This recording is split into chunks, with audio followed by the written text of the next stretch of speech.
интеллектуальной публики, выбрали публичную лекцию про аналитику, которую делает ведущий университет, то, наверное, эта тема вас действительно интересует. И начиная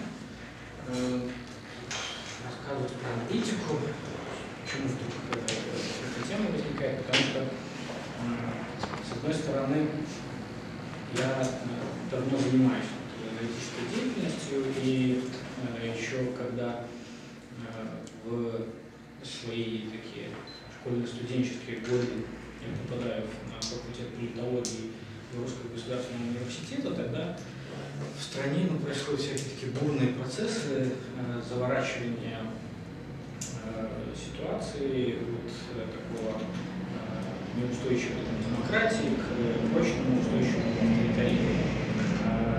Я в 1997 году, приходя на факультет политологии, тогда еще имел живой опыт публичных демонстраций, в которых там самостоятельно участвовал.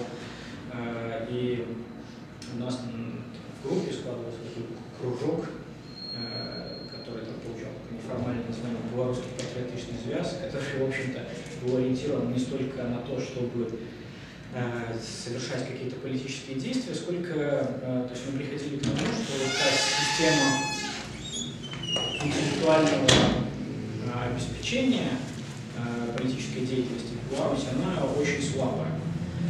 И нас не удовлетворяла ситуация того, что в стране происходит какая-то такая бурная, вроде бы на первый взгляд, политическая активность, но она достаточно бессмысленная и, в общем-то, не приводящая к результату.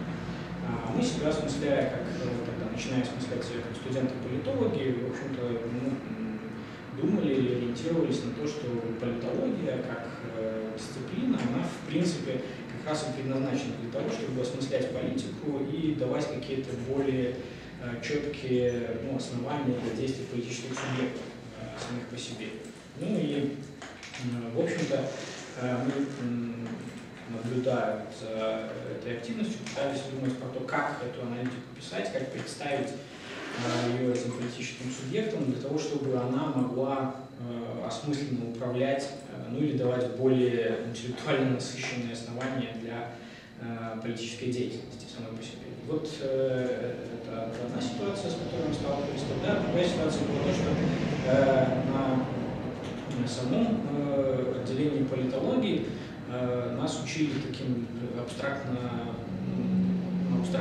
знанием о политике, которые нас не удовлетворяли тем, что они были мало связаны с Беларусью, с одной стороны, с другой стороны, они мало связаны с эмпирикой вообще ситуации, эмпирическими исследованиями, а с другой стороны, сами по себе тот корпус знаний, который нам представлялся нам, в общем, достаточно устаревшим уже в том контексте, который тогда разворачивался. И вот мы двигались такими двумя путями. С одной стороны, пытаясь затем делать что-то связанное с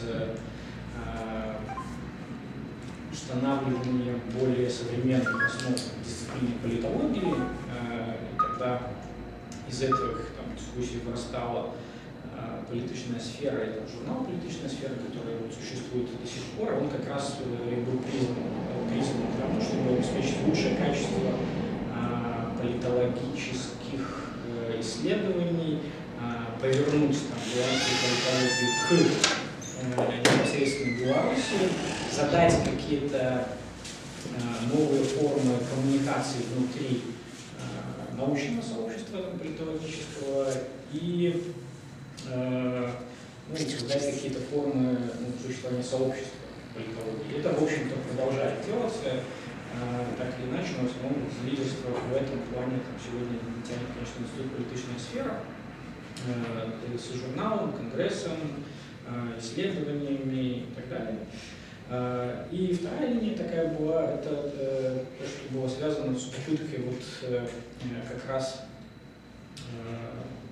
прикладного, формирования какого-то прикладного знания для того, чтобы акторы, политические субъекты, они более разумно, в общем, действовали в этой ситуации. И, в общем-то, наверное, 2001 активно с 2005 года, я в этой сфере вращаюсь. Вот, какое-то время поработав в бизнес-аналитике, там тоже своя специфика деятельности. Вот. Ну и, в общем-то, сегодня продолжаю работать в этом аналитическом поле, и то, что происходит в сфере белорусской аналитики, оно мне крайне не нравится. Почему оно мне не нравится, я расскажу, но для этого, наверное, надо ввести какие-то положения относительно того, чего я, собственно, представляю себе про аналитику и аналитическую деятельность. И первое такое положение, которое я вношу, это то, что, в общем-то, мы живем в такой ситуации многих миров. Что всякая ситуация, с которой мы сталкиваемся, она не дана нам непосредственно, она дана нам через такие своеобразные очки, схемы, знания, модели, которые мы получаем через образование и так далее. И мы ее видим в таком срезанном фокусе, то есть направляя свое внимание, пользуясь теми инструментами, которые у нас есть, мы эту ситуацию вырезаем, то есть из реальности, и как-то ее размещаем у себя в сознании, в понимании и так далее. Точно так же, как бы субъект, действующий и обладающий другими инструментами работы с этой ситуацией, он иначе упаковывает эту ситуацию, пользуясь другими инструментами работы самой этой ситуации. И, в общем-то, это задает такую сложность работы с теми объектами, к которым подходит общественно-политический аналитик. Просто потому что мы сталкиваемся с разными системами, разными мирами, данными нам в этой восприятии, работе с этой ситуацией. И вот, когда говорится про аналитику, то есть первое, что обычно вытаскивается из общего понимания термина, это то, что аналитика — это разложение ситуации на какие-то части. Но тогда, то есть первый вопрос, который возникает, собственно, какие части, то есть на какие части раскладывается ситуация и каким образом, в общем-то, мы можем раскладывать эту ситуацию. И вот это разложение, оно зависит как раз от того, что мы знаем, то есть какими онтологиями представления о мире мы пользуемся, ну и, собственно, теми инструментами, которые у нас есть в наличии, которыми мы оперируем, разлагая эту ситуацию на какие-то части. Да. И всякий раз это разложение приводит нас к новому, отличному пониманию той ситуации, в которой мы работаем. Ну, это такое первое представление о аналитике и сложности аналитической работы. Но если идти чуть дальше, то можно сказать, что каждая ситуация, которая есть, она схватывается разными формами, прежде всего предметных знаний. Для аналитика, работающего с политической ситуацией, это знания, которые чего-то там говорят нам про социум. И здесь мы оперируем такими дисциплинарными знаниями, например, как политология, да? Социология, не знаю, социальная психология.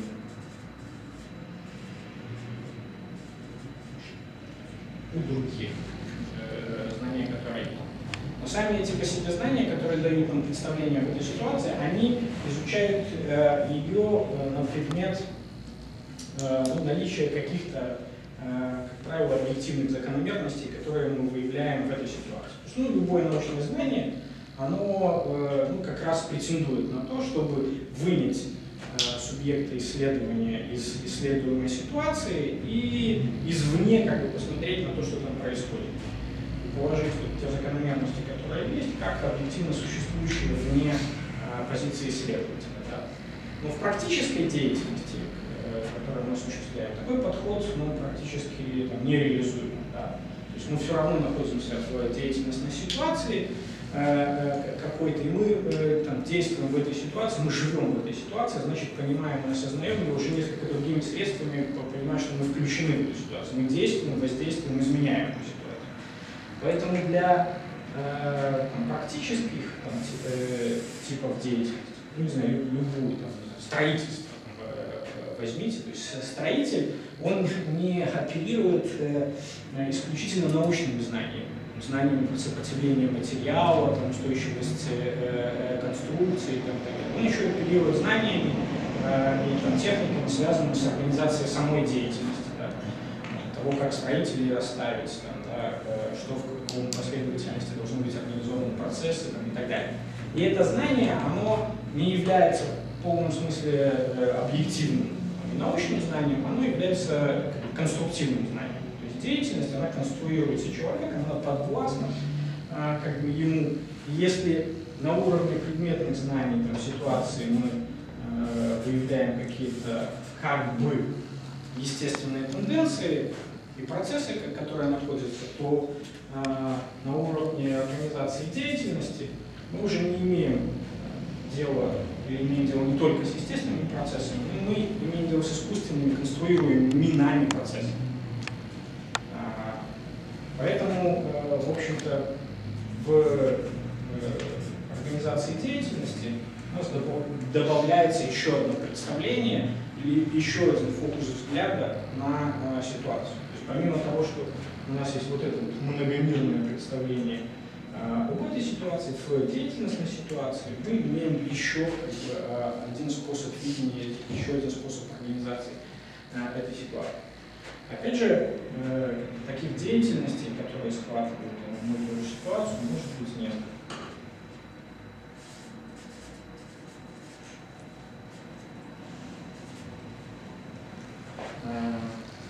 Вот следующий фокус схватывания – это фокус такого мыслительного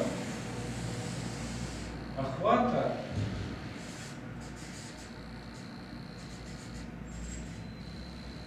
в рамках таких сфер деятельности, которые обрамляют собой уже существующие типы деятельности. Но сегодня к такого рода практикам, обрамляющим ситуациям мышления и управления системой деятельности, сюда можно отнести управление,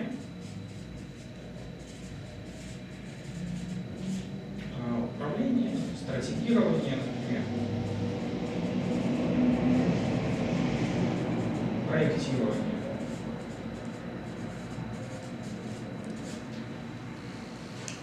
То есть это тот фокус, который упаковывает в себе не только предметные знания, но и разные типы деятельности, которые позволяют организовать практическую деятельность. А управление замыкает на себе этот контур, охватывая мыслительно, прежде всего мыслительными средствами, всю вот эту систему многомерной упаковки одной и той же ситуации.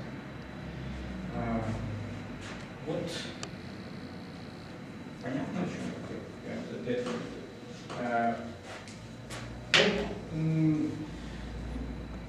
здесь, наверное, можно лирическое отступление сделать про такие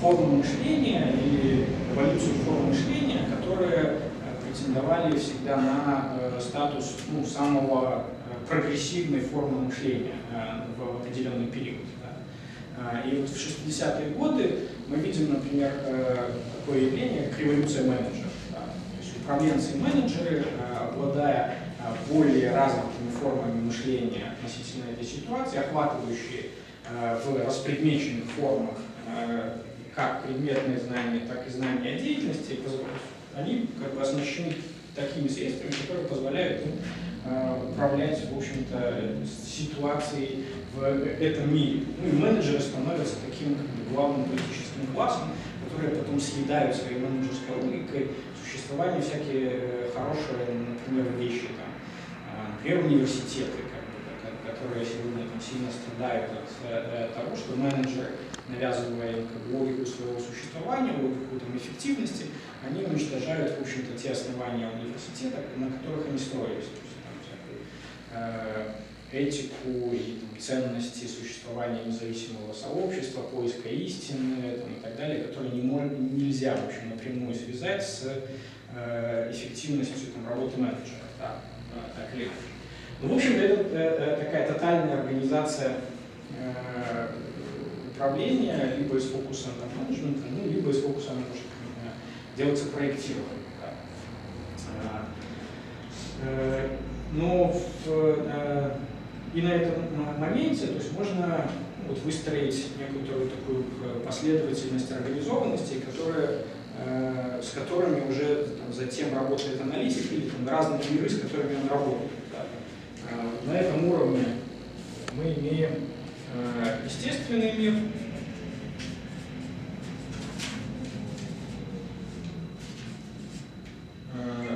который, в общем-то, не дан нам непосредственно, но в основном дан нам через предметные знания.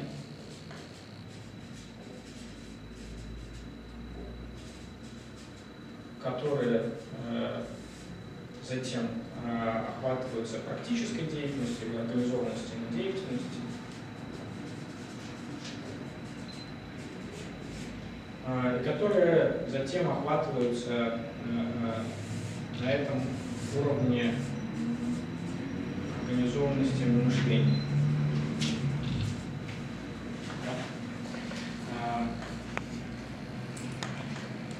Вот. Эта схема мне, когда я ее нарисовал, сразу напомнила такую классификацию миров в буддизме.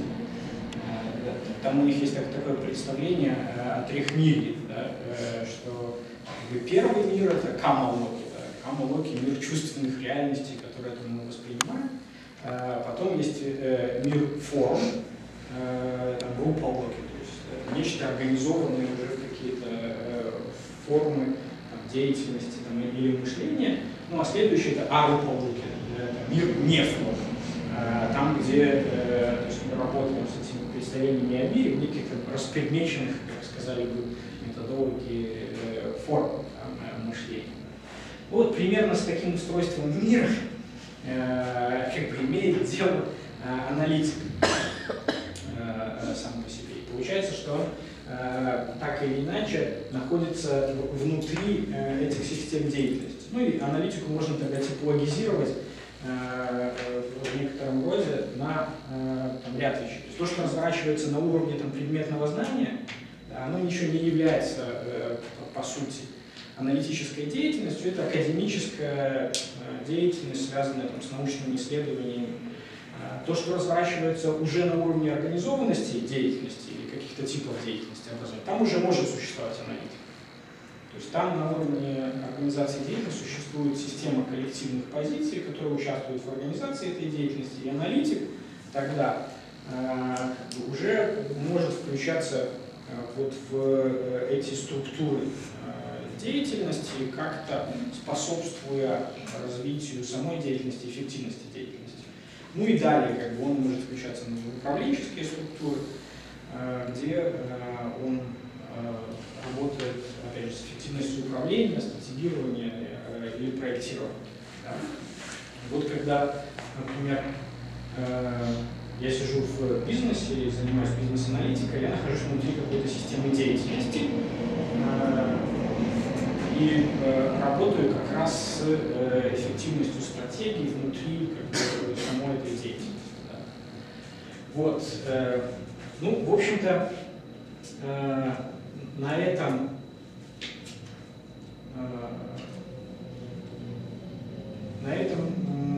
история про сложное устройство и работу аналитика с таким сложным объектом, как ситуация, вроде как заканчивается, если бы не одно «но». Потому что здесь мы видим такую однонаправленную, тотальную организацию всего в рамках управления, которая замыкает на себе все существующие процессы и представления о мире. Но это, в общем-то, для современной ситуации не очень адекватное представление, потому что политика в этом месте она начинается тогда, когда мы имеем два таких фокуса управления.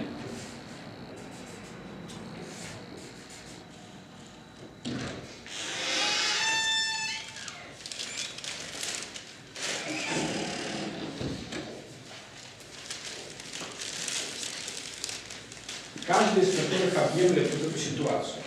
И, в общем-то, каждый из этих фокусов, вот он устроен примерно так же, как я расписывал в первом случае. То есть он устроен из корпуса предметного знания, из корпуса разных деятельностей, которые охватывает это дело, ну и управленчество. В каждом из этих фокусов тоже может разворачиваться какие-то формы политических отношений внутри. Но главное, смысл политики — это борьба в некотором смысле равных субъектов, каждый из которых не может без другого охватить эту ситуацию и управлять ею. Да? В этом случае, когда у нас есть вот ситуация этих двух субъектов, мы имеем ситуацию политики и игры. Можем дальше работать с политической или игровой самой по себе ситуации. Ну вот так. Следующий вопрос. А где тогда место аналитика или в чем состоит работа аналитика в этой ситуации?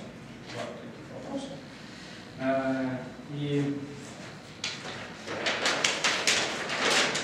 перерисовывая опять, или даже не перерисовывая,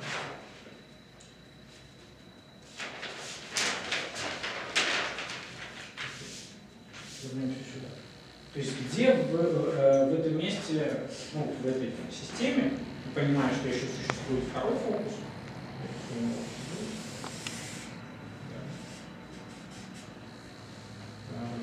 где в этой системе место аналитика?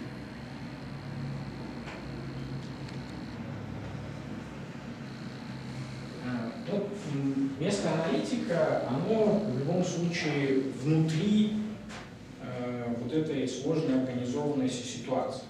То есть аналитик — это одна из позиций либо там в системе деятельности, либо в системе управления, либо если мы имеем политическую ситуацию, то в политической ситуации, которая занимает аналитик. То есть его позиция аналитика, поскольку он занимает место в ситуации, она обременена всем корпусом деятельностной позиции. То есть это значит, что аналитик, в общем-то, имеет цели в этой ситуации. Он имеет ценности и основания, то есть какую-то прагматику деятельности этой ситуации. Он чего-то хочет в этой ситуации, желает. Он сам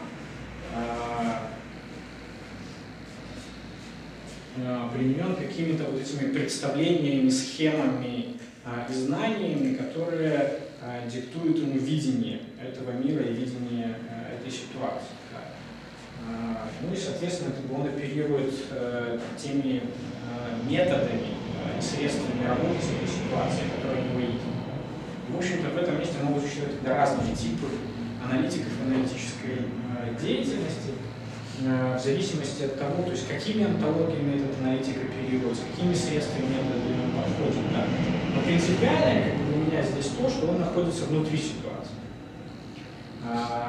Но его нахождение внутри этой ситуации дополняется двойственностью его позиции, потому что ограничим еще одно пространство, которое существует. Это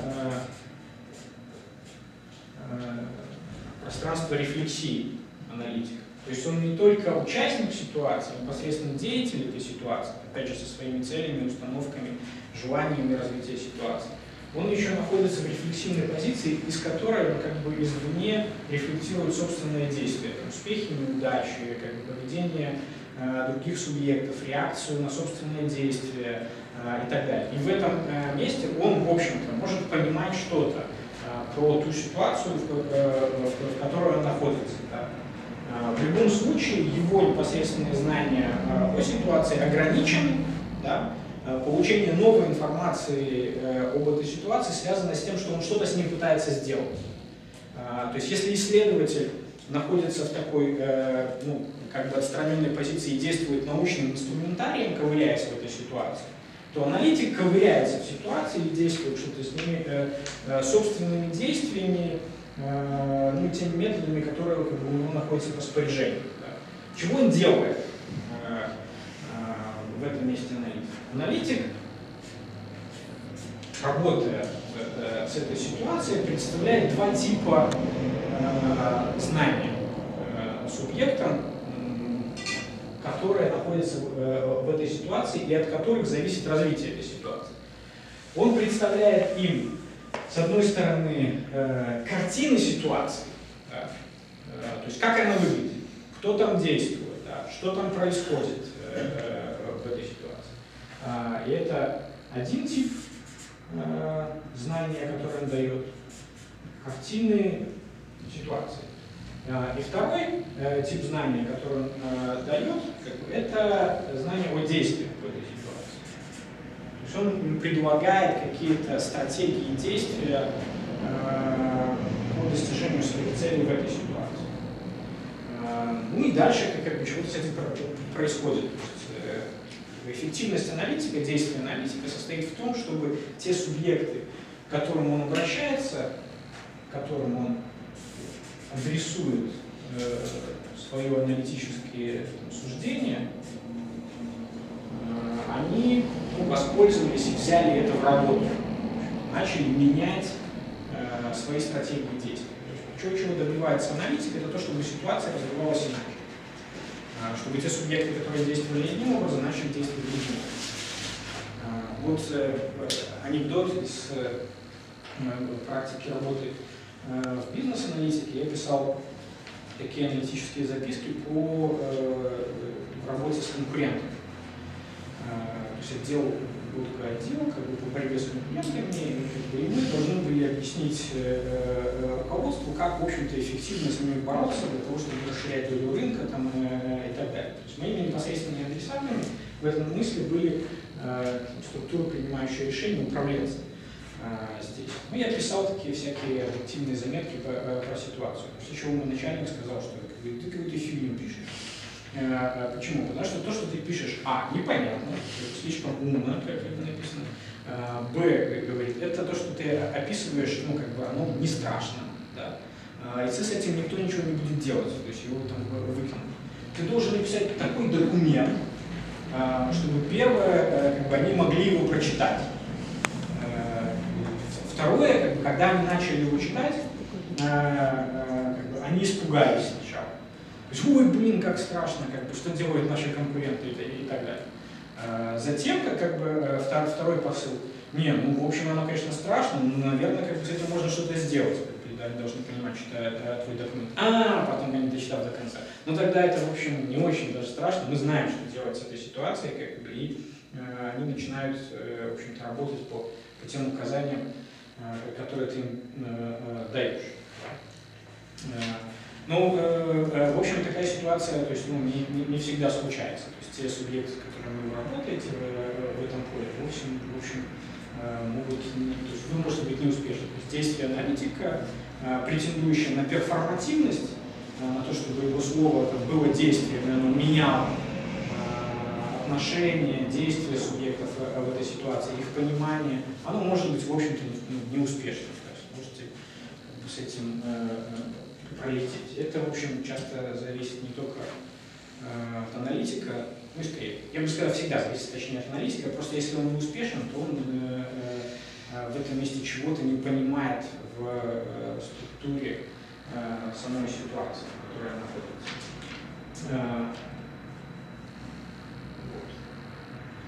Если чего происходит, ну, теперь критики немного нашей белорусской ситуации в отношении аналитической деятельности. То есть вот здесь я раздвоил позицию аналитика на рефлексивную позицию, которая еще затем оценивает успех и неуспех своих действий и через это расширяет свое понимание ситуации, через это добивается более полного видения, то в нашей белорусской ситуации аналитика, как правило, строится исходя из того, что аналитик, вообще говоря, не принадлежит самой ситуации. За ним сохраняется как бы такая рефлексивная позиция внешнего взгляда на то, что происходит. Сам аналитик при этом он не имеет каких-то ценностей, ну или эти ценности организуют только его собственную позицию, не распространяются, его претензии не распространяются на саму ситуацию. У него нет целей, в общем-то, чего-то в этой ситуации менять. Он просто дает некоторое отражение. Оно вот на самом деле происходит так, да, говорит аналитик. И, в общем-то, вот у нас очень часто это выливается вот в такого рода тексты подобного характера. Они, в общем, разные бывают по качеству, но в принципе большинство из тех людей, которые чего-то пишут про белорусскую политическую, социально-политическую ситуацию, они делают такого рода высказывания. Он ребис, да, при том, что они пишут, ну, иногда такие качественные, там, хорошие, research-based, основанные на исследованиях документы, они не считают себя участниками этой ситуации, разворачивания этой ситуации. Да. Это очень много вот, всем этим грешит ну, такая публицистического характера аналитика, и то, что сегодня там выдает, например, Юрий Деркахруст или Александр Колосковский, Валерий Карбалевич и так далее. Это вот этот вот вынятый из ситуации взгляд на то, как якобы объективно все происходит в действительности. Что в этом месте случается? В этом месте происходит, в общем-то, редукция аналитической позиции и, соответственно, аналитического высказывания до научного высказывания. То есть до вот этого объективного, отстраненного взгляда, вынятости из ситуации, где мы наблюдаем, какие там процессы происходят в этой реальности. Да. И здесь как бы сразу же, что происходит, как бы эти люди попадают в ловушку того, что как бы, при этом они не работают научным методом. Да. То есть получается, что люди не работают как бы, по правилам практически, да, претендуют на аналитическое высказывание, но не соответствуют аналитической позиции, и они не производят ни научного, ни как бы, аналитического высказывания. Да. И получается такая вот, такое вот рассусоливание как бы, про ситуацию, не более того. Оно может иметь там, литературную ценность, там, да, как бы, оно может быть умным текстом там, про что-то, иногда там встречаются хорошие констатации, но при этом мы не соответствуем ни норме академической деятельности, ни норме, в общем-то, аналитической деятельности. И это сильно занижает планку вообще всей белорусской аналитики. На этом фоне, то есть, встречаются те, кто пытается, опять же, работать в этой двойственной позиции аналитика, как участника ситуации и как одновременно рефлектирующего эту ситуацию субъекта, но они достаточно редкие. Ну, едва ли наш кружок в Центре европейской трансформации, Агентство гуманитарных технологий, он пытается выдерживать эту позицию и, более того, там развивать какие-то методологические, методические обоснования того, как возможно это работает. Ну, я могу отослать к 3 введениям книжки Владимира Москевича про Беларусь вопреки очевидности и серию книжек про сообщество. ступени качества жизни, где там дополнительно разрабатывался вот этот подход исследования действия. Да. То есть когда аналитик является активным там, участником ситуации и вмешивается в эту ситуацию. Что еще, наверное, необходимо отметить, это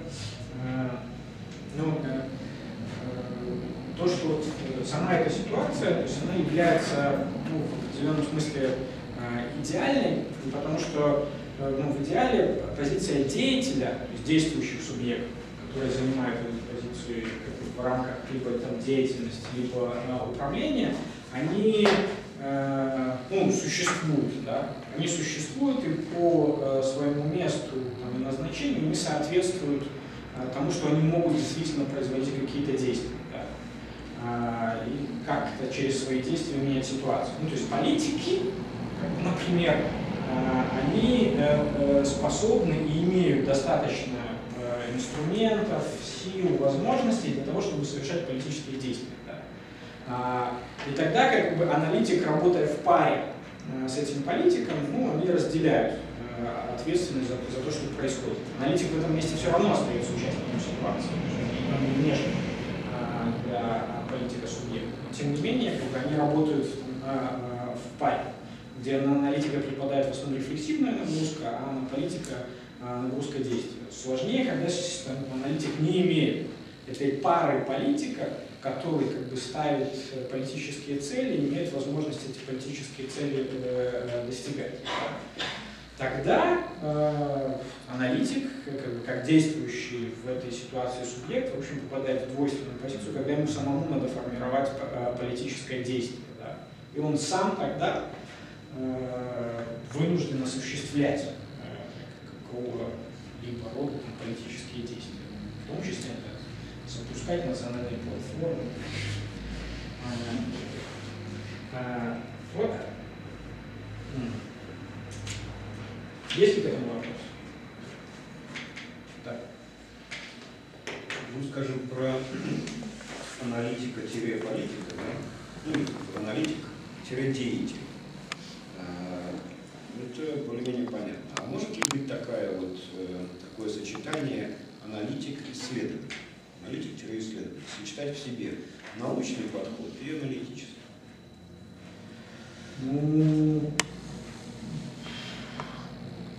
Я думаю, что нет.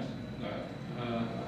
Аналитический подход — это в любом случае аналитическая позиция, это в любом случае позиция внутри какой-то деятельности или внутри политической ситуации.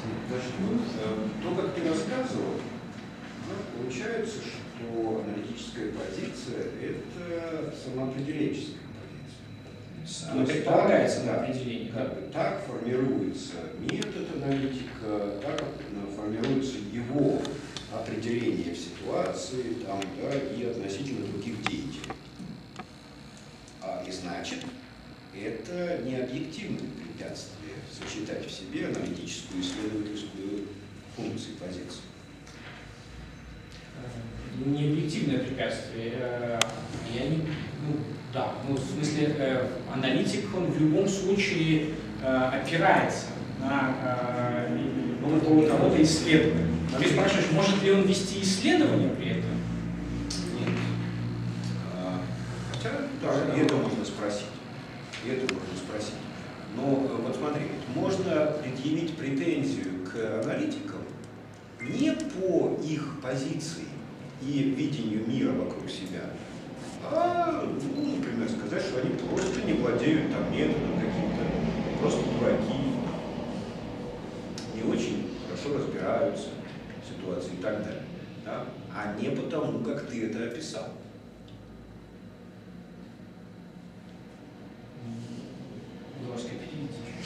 Я не знаю, что Москве спрашивает, но вот для меня непонятен твой ответ, что нет, не может, потому что я-то думаю, что по большому счету я думаю,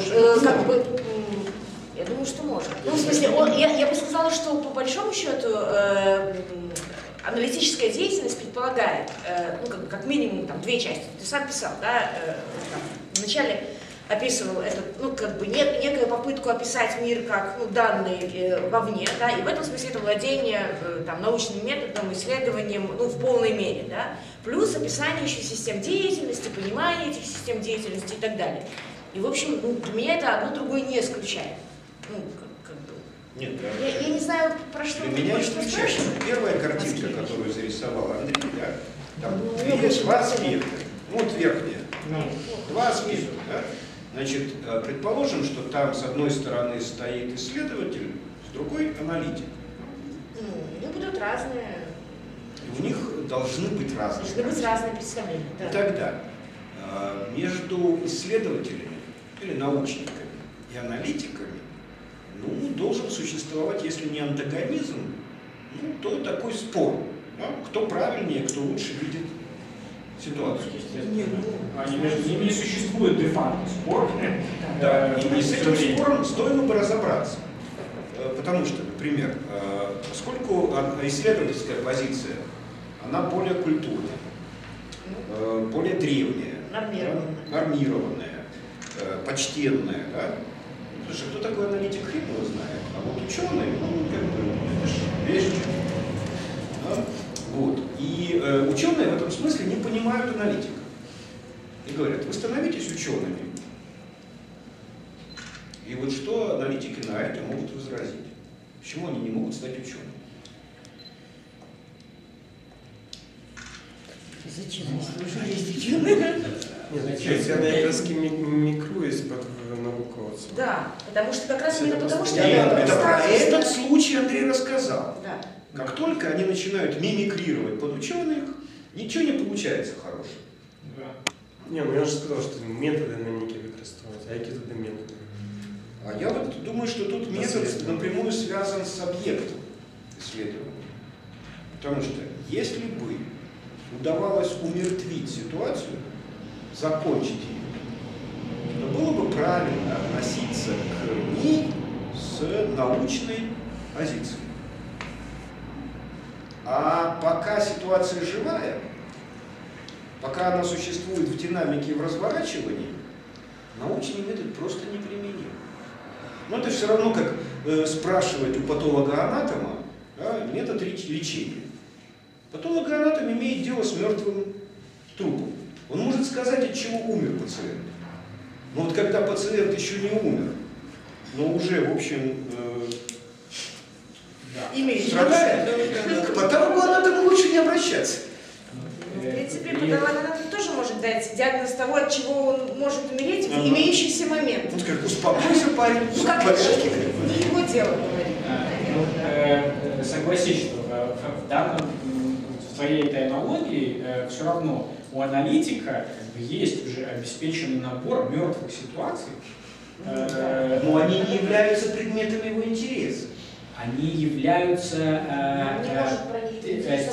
тем основанием, которое в том числе как бы задают ему некоторые онтологические картины, снятые, но тем не менее присутствующие в его корпусе знаний, представления его ситуации. Как знаний, да. Они как то, что вот присутствует в той ситуации, в которой сам аналитик находится. Согласен, да. Поэтому, конечно, у хорошего врача должно быть свое кладбище. Да. Да? То есть это то, на чем он научился лечить болезнь. Но пока процесс идет, вскрытие, в общем, запрещено законом. Ну так и теперь отвечая на твой вопрос. Возможно ли совмещение исследовательской и аналитической позиции? Я думаю, вот исходя из тех соображений, которые я изложил, да? нет. Это разное отношение к миру. Дело не в методах, дело не в там еще чем-нибудь. Совершенно разное отношение к миру. И им не сойтись. Можно вопрос? Да. Если я вас далеко сильно уведу, вы мне скажите, я его сниму. А чем задана разница аналитических дискурсов? Аналитических дискурсов между собой? Ну да. Ну, прагматикой, парадигматикой и синтагматикой аналитической позиции. Парадигматикой и синтагматикой. Да. То есть, ну, собственно... Ну хорошо, а с чем связаны вот эти вот прагматика, парадигматика и синтагматика? То есть, откуда берется их специфика? Их специфика, то есть с чем это связано? Почему как бы разные аналитические дискурсы издают? Потому что разные аналитики по-разному, то есть обладают разным набором знаний. Да? То есть если то есть я прихожу со своим там, деятельностным набором там, категорий, там, теории систем, там, еще чего-нибудь анализировать эту ситуацию, это одно дело. Да? Как бы, если к этому там, подходит добропорядочно обученный академический политолог, как бы, он делает это по-другому. И мы, в общем, политолог он ученый. То есть это... Ученый. Но если он претендует как бы на аналитический дискурс, да, и входит туда, без знания, например, организации деятельности, ну или там вот этих категорий деятельностного подхода, как бы он будет работать в тех схемах, которые у него есть. Ну это странно. То есть ты, Игорь, отвечаешь, как мне кажется, очень просто и неправильно. Кто на что учился, тем не отличается. Это неправильно. Даже ты по-своему ограничен. Тогда какой ты аналитик нахрен, если ты ищешь не то, что нужно в ситуации, а то, где светло.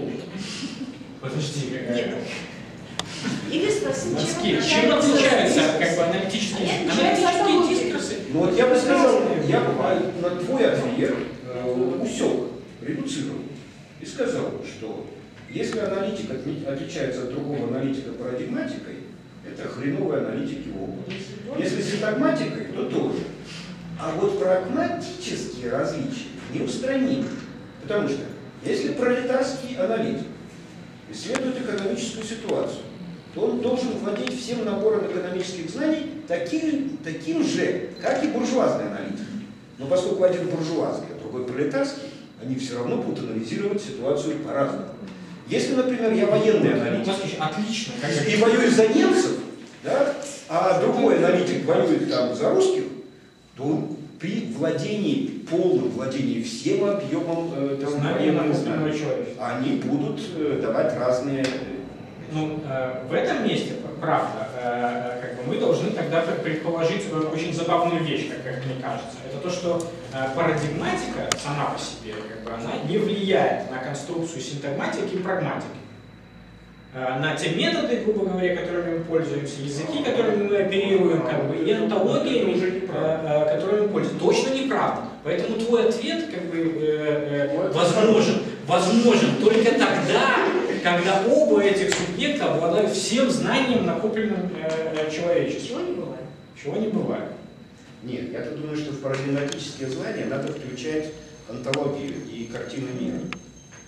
И вот в этом смысле, скажем, деятельностный аналитик, который как бы удерживает рефлексивно все эти вещи, независимо от набора знаний, он, конечно, никогда не бывает полным,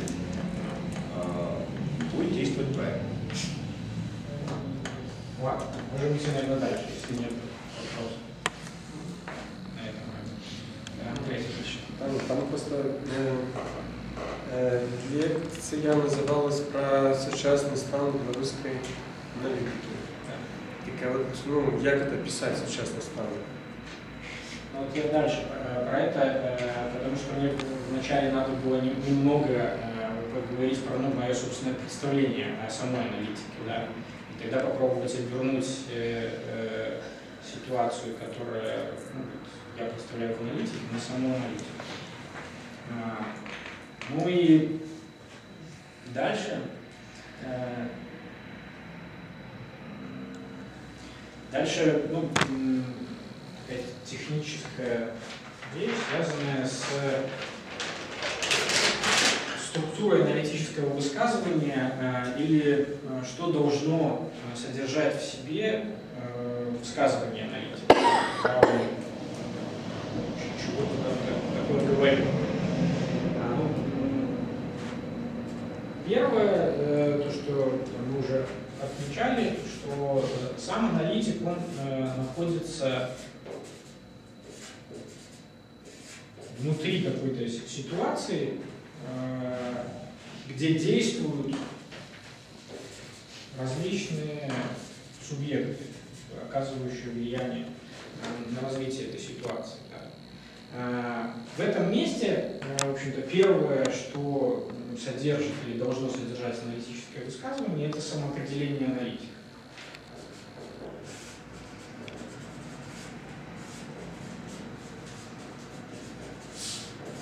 То есть обозначение его целей, его прагматики.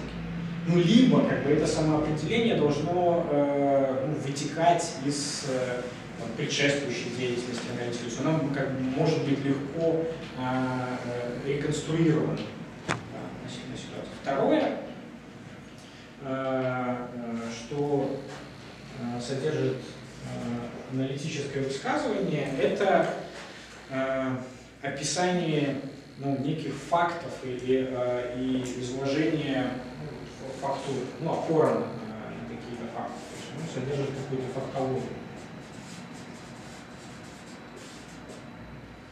То, что в западной аналитической традиции писания policy paper называется evidence-based, то есть на фактах основанное высказывание, или research-based, то есть что исследовано и подтверждено. Третья штука, которая должна содержаться, это некая позиционная схема. То есть это схема описания ситуации с какими-то фактами, процессами, которые могут находиться в этой ситуации, но в том числе и описание участников этой ситуации.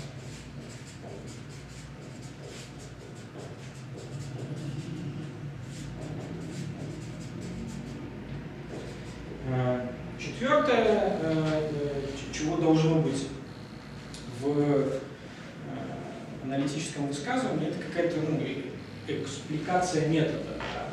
То есть объяснение того, как действует аналитик в этой ситуации и как он увязывает вот эти факты, позиции, действия субъектов друг с другом.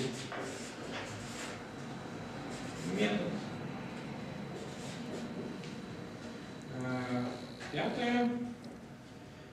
Это, собственно, какое-то разворачивание ситуации, когда аналитик применяет к наличному объему фактов и процессов, собственно, вот тот метод, которым он работает с этой ситуацией.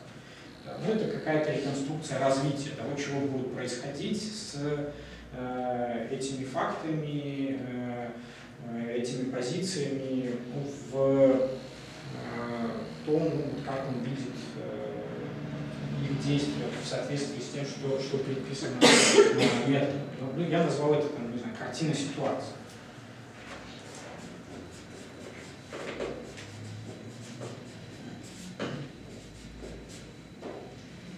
Картина ситуации. И последнее, чего должно содержаться, это предложение действий.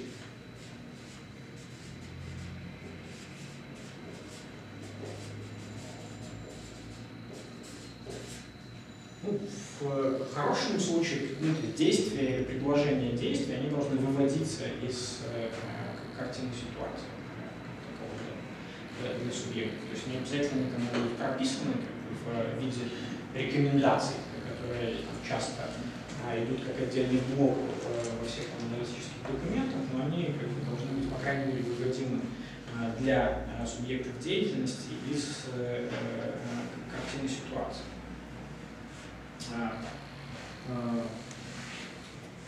Собственно, если какой-то из этих элементов отсутствует в аналитическом высказывании, то обычно это не очень хорошая аналитика. Про самоопределение в аналитической ситуации я уже говорил, что чаще всего выпадает этот элемент самоопределения этих целей, которые пытается достигать аналитик самой этой ситуации. Второй огрех нашей, собственно, белорусской аналитической ситуации, это выпадение фактологии таковой. Или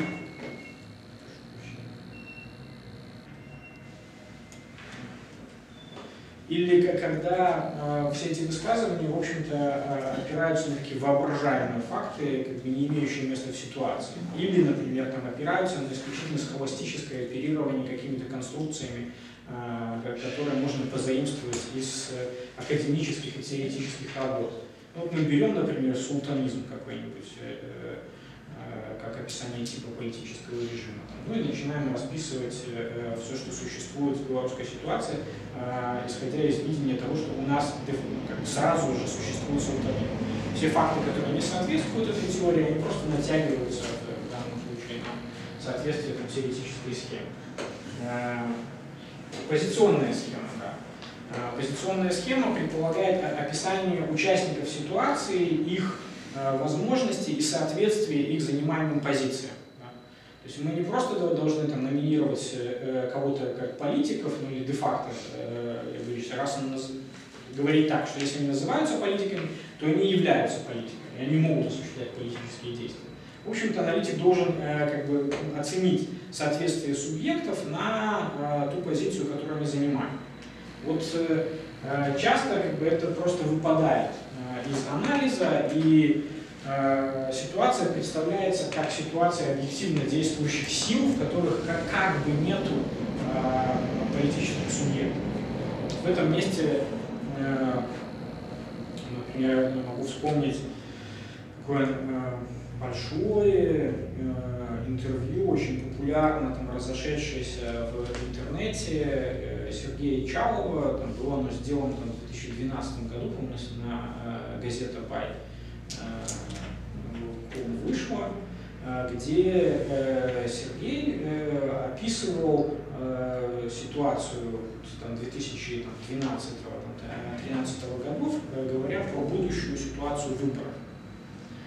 Ну и общий смысл как бы состоял в том, что эта ситуация 2015 года очень потенциальна к изменениям, потому что как бы, у нас продолжается структурный экономический кризис, у как бы, властей нету там, ситуации, то есть они не понимают, что с ним делать, у них нет образа движения там, к будущему, социальные модели не соответствуют там, потребностям населения и так далее. Всякие такие правильные фактические вещи.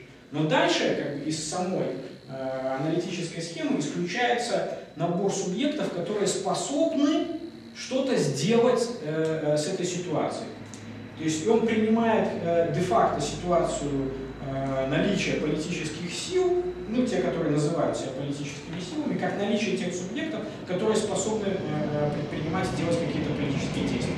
И он не анализирует там, ни их представления, ни их там, краткую там, или долгую историю, ни взаимодействие между ними в этой ситуации и так далее. И в этом месте как бы его как бы, красивый анализ задает абсолютно ложную ситуацию представления в 2015 году, как ситуацию, где потенциально возможны действия, тогда как бы субъектный анализ говорит нам о том, что никто не может осуществить эти действия.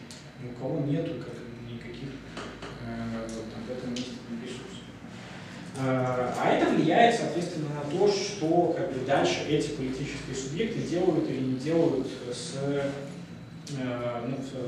своих дальнейших там, действиях, там, дальнейшей работы. Следующий момент – это как бы, метод.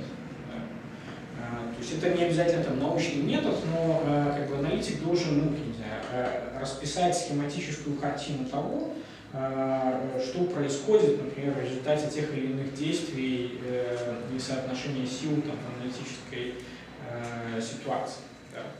Ну, то есть, в общем-то, в этом месте он описывает, то есть, как ситуация может меняться в результате тех конкретных действий, которые предписывает аналитик тем субъектам, которые действуют в этой ситуации. Все это вместе задает, в общем, картину развития ситуации, ну и из него, как бы, собственно, выкристаллизовываются предложения действий. Вот. Опять же, нападение как бы, этих элементов, оно как бы, дает нам плохую аналитику. Да? То есть если нам говорится, что вот есть одна ситуация, и эта ситуация обязательно приведет к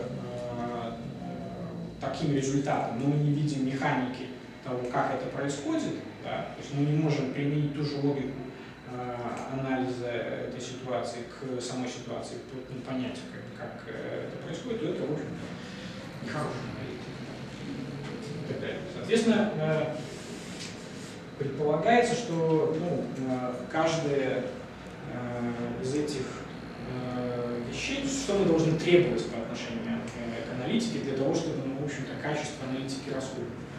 Потому что там сама ситуация с аналитикой была очень плохая.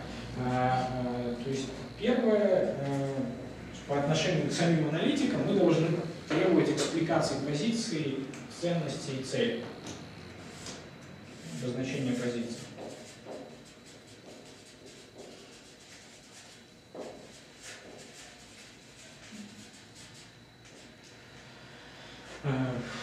Ну, сейчас это, например,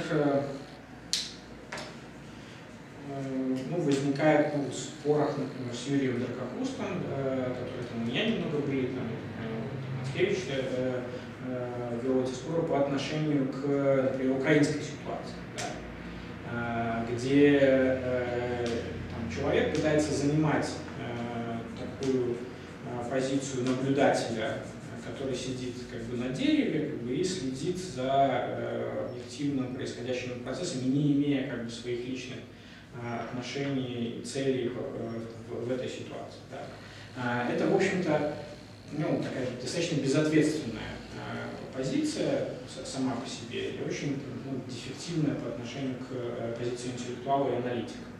То есть, если вот пользоваться этой аналогией про сидящего на дереве интеллектуала, то мне больше импонирует позиция Умберто Эко, который пересказывает итальянского философа Боббио, и говорит о том, что интеллектуал не только сидит на дереве, да, он критикует с этого дерева. Да. А кого он критикует? Он критикует своих, прежде всего.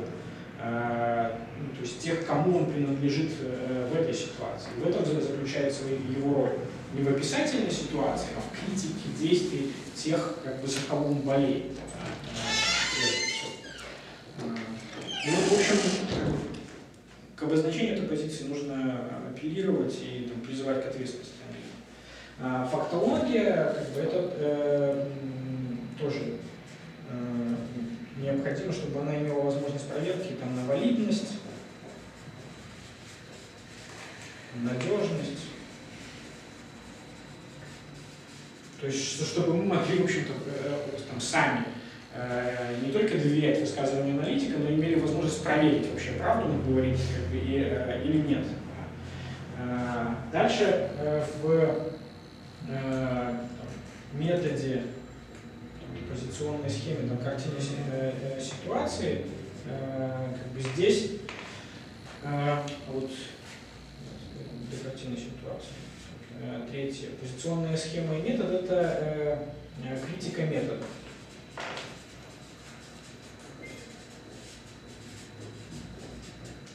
Критика метода. То есть, в общем-то, если аналитик обозначает, вот мы всегда стараемся обозначать тот метод работы ситуации, который у нас есть, например, исследование действий. Да. То есть мы работаем как деятели в этой ситуации, что-то производя, затем рефлектируя и выдавая результаты нашей рефлексии как аналитические действия. Да. А этот метод нужно и можно критиковать. Соответственно, у всех других нужно тоже требовать обозначения метода и иметь возможность критики этой ситуации. Четвертое, что у меня? Это применение метода к позиционным схемам и генезис развития ситуации. Это логическая критика.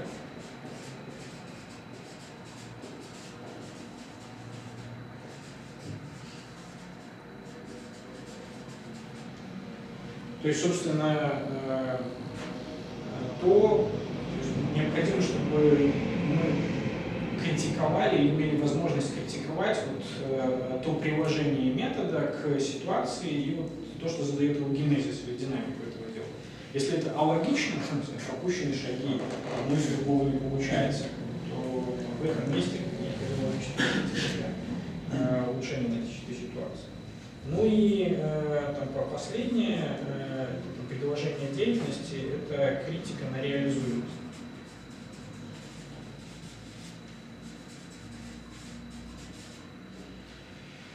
То есть, собственно, как бы аналитическое высказывание и там, то, что делает аналитик, оно должно быть реализуемо. Если это нереализуемая вещь, то это, в общем-то, не может называться аналитикой. Да. Если это не может выдержать проверку на реализуемость, там, даже логическую проверку на реализуемость, то это, в общем-то, ерунда, а не аналитика. По отношению, опять же, к белорусской ситуации, мы обладаем огромным массивом там, всяких текстов, индексов и так далее, которые там, обладают нулевой реализуемостью. То есть они не описывают ни ситуацию, в которой это может быть реализовано, там, не предписывают там, субъектам, ни тех, кто может реализовать это дело.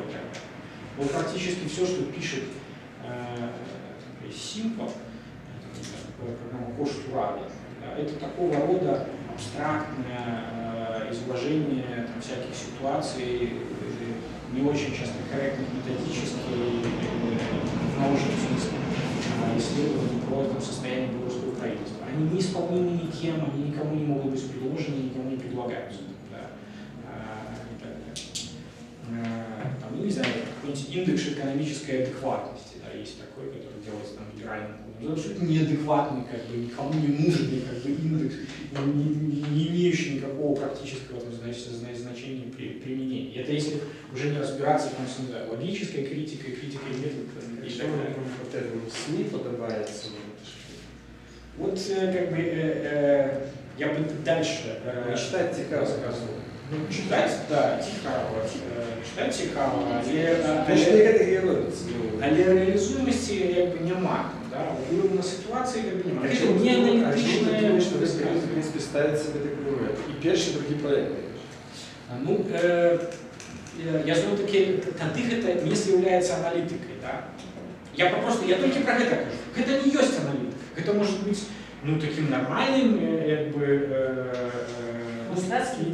мастацким твором, да, літературно-публіцистичною забавкою, чим завгодно, але не з'являється аналітикою. Да. Ну, принаймні у тих критеріях, якими я оперую у відносинах до аналітики. И все. Для меня важно что? То есть важно тогда отсортировать аналитику одни аналитики, особливо зараз у діалогу таким заочним трошку там, з Павлом Барковським, який вельми опікується зараз там, соціальною аналітикою. Да? І Павло Барковський що каже, що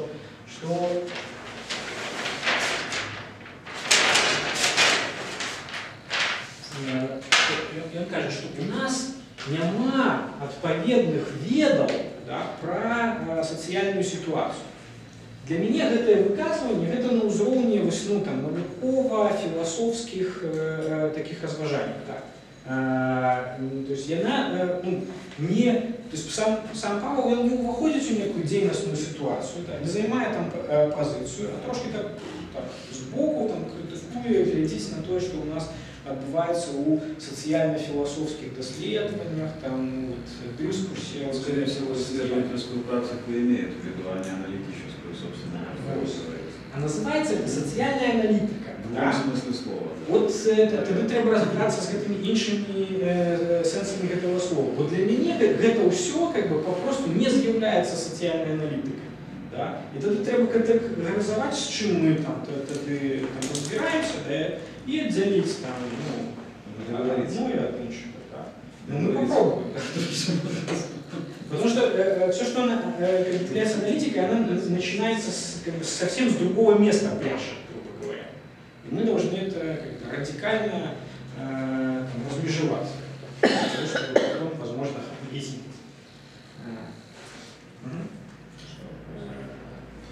Ваше представление, аналитик с чем больше работает? С прошлым, настоящим или будущим? Совсем. Аналитик работает с... То есть, находясь одновременно в ситуации действия, в ситуации рефлексии этого действия, да, он находится, находясь в ситуации как бы самой, он, ну, как бы, находится в действующей позиции.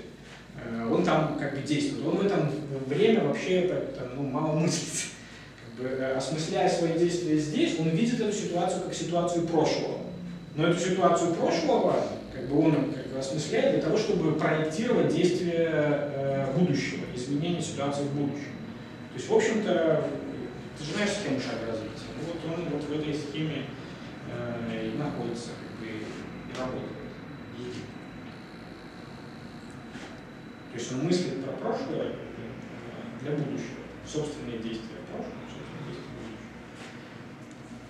Вот, а можно еще, а кого мы все-таки можем считать вот, аналитиками? Ну, в смысле конкретно, да, вот если это... То есть это кто вообще занимается аналитикой у нас? Ну, кроме институции Кто в Беларуси? Кто еще, да. То есть кто попадает вот под эти критерии, скажем, у кого более-менее адекватная аналитика? Ну, я бы сказал, что эти критерии, ну, выдерживает, ну, исследовательский центр ИПМ, например, он их выдерживает. Но, опять же, если мы рассматриваем деятельность исследовательского центра ИПМ не только как производящего бумажки на аналитическую тему, но и как то, что непосредственно участвует в коммуникации с Министерством экономики, Нацбанком, этим самым МВФ, Всемирным банком и так далее. То есть они непосредственно участники, в общем-то, вот этой экономической ситуации. Если это все убрать и взять какой-нибудь документ там, про то, ну они любят такие писать, там, взять какую-нибудь хорошую теоретическую модель какого-нибудь там Яна Тинбергена и как бы приложить ее к, ну, сделать эконометрический анализ развития ситуации в Беларуси. Да. И все, вот, если на этом этапе все заканчивается, да, то у них, ну, в общем, достаточно качественные, ну, вот, экономические исследования, да, как и есть, да, ну, такого практического характера, там, прикладного, как в Беларуси. Но если как бы, они потом не бегут как бы, к Нацбанку и устно не пересказывают им, смотрите, какой ужас! Как бы, здесь же как бы, вот, как бы, сейчас будет кошмар-кошмар, как бы, и не убеждают их изменять там, свои там, действия, то ничего не получается. Ну, опять же, как бы это мы, да, вот, ну и все. Ну, радикально Барковскому, когда мы спорили с Барковским, то я еще радикальнее делаю. Социальной аналитикой никто кроме нас не занимается. Ну, вот с Барковским я так буду разговаривать. Надо искать, кто занимается, да. Мне нужно, чтобы это оспорили. Ну, чтобы это оспаривалось. И это одна из проблем, в общем-то, существования ну, в нашей ситуации аналитика. Да? Потому что для того, чтобы обеспечивались функции, ну, вот эти вот критические функции, то есть кто-то должен требовать обозначения позиции. Да? В общем-то, это не обязательно должен делать другой аналитик, это как бы способен делать деятель. Но вот эти вот средние части, там, да, реализуемость можно проверить по факту. Ну, в смысле, прошло какое-то время и посмотреть, как бы это случилось или не случилось. Ну и сказать, что там задним числом это было, в общем, мало реализуемые штуки. И с этой стороны осуществлять критику. Нас так критикуют очень много. Да? Мы, в общем, принимаем как бы, эту критику как наличную. Но вот эта вот средняя часть, как бы, валидность, надежность, критика логики, критика метода, это то, что можно делать, ну, как бы, другой аналитик. Ну, сообщество, в общем-то. А вот есть сообщество? Нет. А спрос есть? Вот, ну, все понятно, есть проблема с аналитикой очень большая, можно к ней научно относиться, да, можно более практично, например, как я смотрю, да. Ну, не откуда взять, вот, взять продукт, прочесть его и использовать его непосредственно в своей деятельности, да. Ну вот, смотрите, дальше я попробую вот эту же схему обернуть на как бы, ну, схему про аналитику, что я рассказывал, как бы, вот, если ее обернуть на белорусскую ситуацию, и как вот я себе вижу саму белорусскую ситуацию сегодня в такой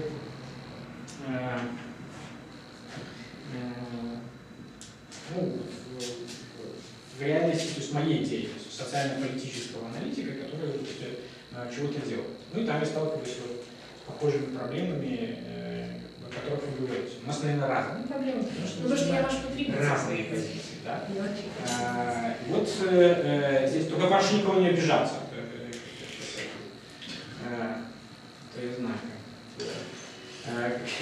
В общей ситуации аналитической деятельности сегодня каждый аналитик, я не думаю, не только аналитик, но и интеллектуал, попадает под воздействие таких двух тенденций больших. Обозначу их как первая тенденция — это игра на повышение.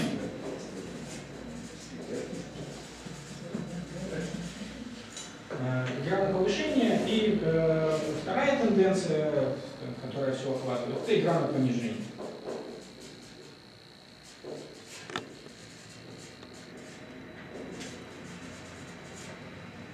То есть в чем состоит игра на повышение? То есть игра на повышение в этой сфере состоит в том, что мы играем на большую интеллектуальную насыщенность любого продукта, который мы даем. То есть если можно померить испиталом количество, Стругацкий был такой инструмент, который измерял измеритель творческого таланта. Если придумать инструмент, замеряющий мощность мышления, игра на повышение — это то, что требует более мощного интеллектуального насыщения. А более мощное интеллектуальное насыщение продукта, оно в свою очередь требует специальной формы организации этого мышления.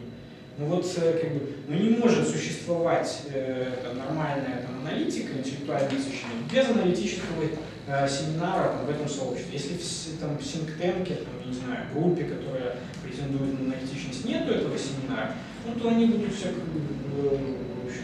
писать. То же самое, в общем-то, касается ненормальной научной деятельности. Если у вас нет семинара, это легко установить.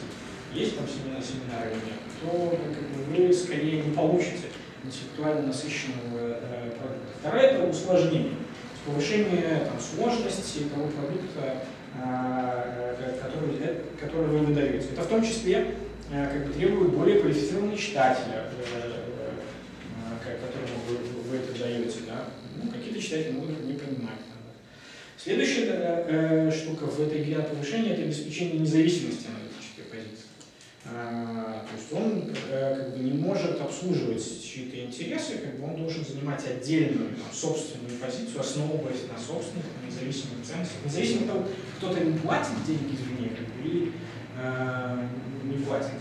И игра на понижение — это ровно обратная тенденция, которая действует в этом интеллектуальном поле.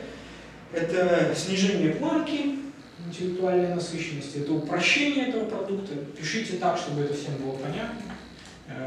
Следующее — это сервильность. Кто-то хочет, то есть кто-то требует именно такого продукта. Напишите именно такой продукт. Про это тоже есть анекдот, пришел ко мне однажды один политик. И совершенно до этого я в такой журнальчик написал текст, где очень хороший гонорар выплачивали, там 3 слова стоило 1 евро. И вот политик, он просит: а вы, пожалуйста, напишите мне такую программу для нас, да? Вот по таким критериям. Нам нужна именно такая программа. Я долго объясняю, почему я не могу это сделать, почему так не бывает, почему так программа пишется по-другому и так далее. Потом пытаюсь отделаться от него, посылаю его другим известным мне людям, которые могут это сделать. Это за большие деньги берется, это за другие деньги. В общем, в итоге я отделываюсь, это вежливо, но по сути разговор может выглядеть так же: иди нафиг, кстати, с тебя 1 евро. Независимость — это то, что должен удерживать аналитик как собственную позицию, собственными ценностями, прагматикой, следованием методу, точностью и так далее. И следующая тенденция в игре на понижение после сервильности — это такая провинционализация и колонизация белорусского интеллектуального пространства. Отношение к тому, что все, что делается в Беларуси, это априори как бы низкого качества, как бы не способная соответствовать высоким мировым стандартам и критериям, как бы, и всяческое в этом месте тогда игнорирование этого как интеллектуального продукта. Да. Вот и ситуация в этих двух тенденциях вот в общественно-политической аналитике, независимой нашей, которая существует, она может быть адресована в виде таких двух обводов: внутренней ситуации и внешней ситуации, которая складывается по этому поводу, глобализированного мира, который охватывает ситуацию в Беларуси. В белорусской ситуации есть аналитик, ну, есть общественно-политический субъект, ну, как бы условно назовем это политик. Это не обязательно как бы эти политические партии, как бы это другие общественные субъекты, которые действуют в этой ситуации. Ну, есть политик один. Если это политическая ситуация, то опять же есть второй политик, который находится в конкурентных отношениях по поводу ситуации с другим политиком. Да? Вот то, что вы обозначаете сейчас как одну из проблем, это существующий разрыв между аналитической, интеллектуальной деятельностью и политической практикой, которая существует. Это то, с чего я начинал. Что политическая деятельность в Беларуси делается без мозгов, нужно, чтобы она как-то была в большей степени осмыслена, интеллектуально насыщена и так далее. И сам по себе этот разрыв, он поддерживается как существующий не только тем, что этому пытаются противостоять с другой стороны баррикады наши государственные структуры, пытаясь этих аналитиков сервилизировать, приспособить к своим нуждам, сделать из них пропагандистов и так далее. Ну и, в общем-то, внешняя ситуация, которая складывается по поводу Беларуси. Вот внешняя ситуация по поводу Беларуси состоит в том, что сегодня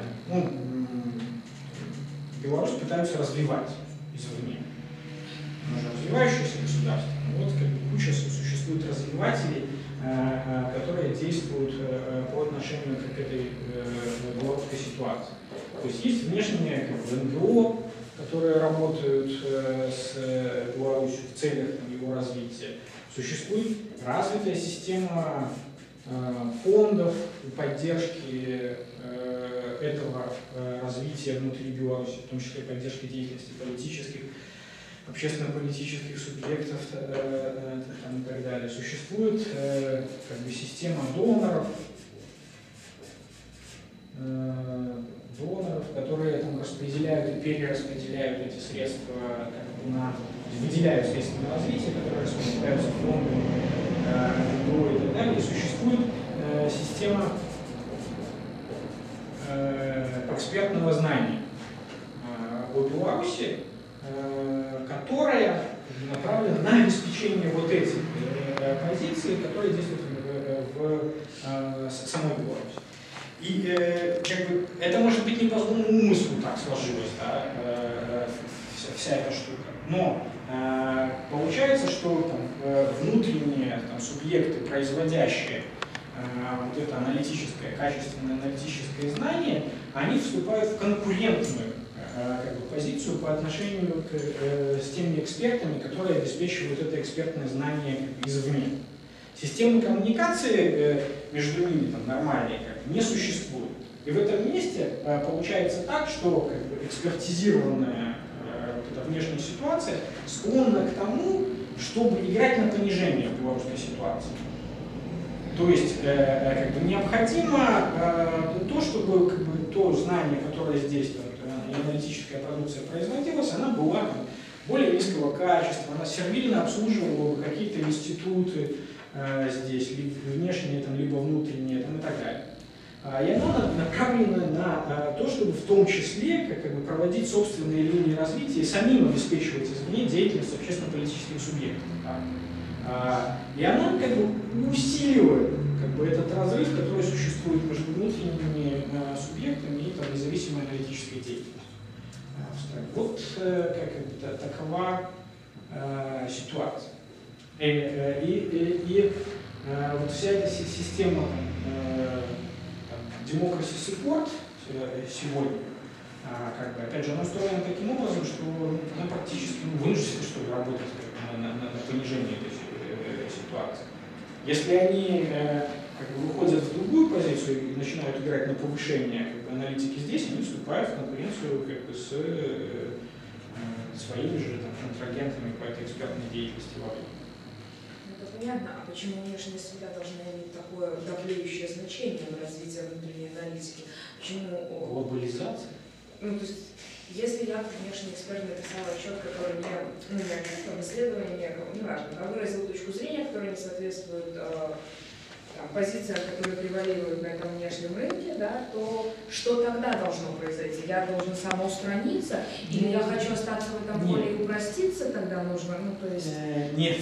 Ну, я просто не я вообще никому не рекомендую упрощаться. Как бы упрощение, я за усложнение. Какие? Где вся эта аналитика, которая могла бы быть действительно оценена как качественная, которая хотя бы доходит до конца, где есть рекомендация? Вы говорите аналитика, да? То есть, в смысле, вы понимаете, что аналитика это что такое бесплатное, которое можно в интернете скачать, или что? Да не важно. То есть, в данном случае. Что значит? Почему-то не важно. Ну, если вы говорите, что у нас нет аналитики. Но если мы вернемся, окей, ИПМ Research Center, да, исследовательский центр ИПМ, эта аналитика вся доступна бесплатно. Она почему вся? Нет, не вся, далеко не вся. Кроме тех исследований, которые вы заказываете для себя. То есть, когда вы ставите очень конкретную цель, хотите получить какое-то исследование, большая часть отчетов абсолютно доступна. Нет, ну что, откуда вы знаете? Вы там работали или как? Я знаю, потому что я с ними работаю регулярно. Ну, что не вся аналитика доступна, что они там ее все выставляют в открытый доступ? Практически все. Подождите, вот... Нет, ну просто это тот же самый товар. То есть, если вы говорите, что это плохо сделано только потому, что это бесплатно, да, в смысле, что... Я не говорю о том, что это плохо сделано, потому что это бесплатно. Я говорю о том, что я нахожусь в постоянном поиске хорошего аналитического продукта, к которому я могла обращаться регулярно, очень много вынуждена. Ну, пусть бесплатно, да, чтобы это было. Да ладно. Почему бесплатно? Бесплатно какая-то? Не, ну это большая разница. Ну, одно дело, когда вы получаете что-то бесплатно, другое дело, когда платно. Ну, это как бы ладно, это... Нет, я не вижу такой большой разницы, о которой вы говорите. Ну, это очень большая разница. Отчасти это вопрос зависимости от того, что делается извне. Можно на трамвае ездить, можно в том на такси. числе, да, но, с другой стороны, это, когда мы возвращаемся к вопросу о том, что аналитика должна быть позиция, да? И тогда мы говорим, что независимо от того, кто оплатил его работу, его позиция должна оставаться неизменна. Она мне может нравиться или не нравиться, но я сейчас говорю больше о соблюдении критериев. Ну, вот, я вам могу несколько как бы, примеров. Вы опять же принимаете это близко к сердцу. Мне интересно. Я как раз очень переживаю. Я вам могу привести несколько примеров того, как это работает в объективных ситуациях, с которыми я, например, сталкиваюсь. Когда, например, там, European Training Foundation, да, ETF, это такой think-танк при Европейской комиссии, который работает с вопросами развития образования и профессионального образования. Да. Они как бы заказывают внутренний отчет по Беларуси в системе развития образования, да, где как бы, им там, дается как бы, отчет, как бы, даются соответствующие рекомендации, к которому ETF претензий нет, да, самим по себе. То есть они его принимают, включают в отчет и так далее. Дальше, как бы, следующий этап – это коммуникация с политическими субъектами относительно реализации рекомендаций этого отчета, который дает ETF. Первое, что делает политический субъект, который в основном ответственен за реализацию там, любых реформ образования, говорит, не надо нам вот это вот, как бы всякая вот эта вот независимая как бы, вот, аналитика как бы здесь. Мы не будем вообще это принимать, там, делать и так далее. И они отвергают как бы, весь этот отчет сам по себе, да, сам по себе, говорят, что мы не будем делать. В этом месте дальше Качество нормальное, как бы аналитика нормальная. Что делает дальше ИТФ? Он отказывается от работы как бы с этой группой, не имея претензий к качеству документа, и дает свою как бы хорошую как бы, аналитику там, для правительства, которая удовлетворяет, первое, интересам фонда, который заинтересован работой с развитием профессионального образования, чего ему ни в коем случае не рекомендовали делать в Беларуси, потому что ситуация здесь обстоит нормально. Но для белорусского как бы, деятеля, для белорусского государства это приемлемо. В результате как бы, мы имеем кооперацию, то есть действие внешней тенденции по развитию этого дела и углубляющийся разрыв между этой ситуацией. Вот это ситуация вообще не касается аналитики. Она касается ситуации.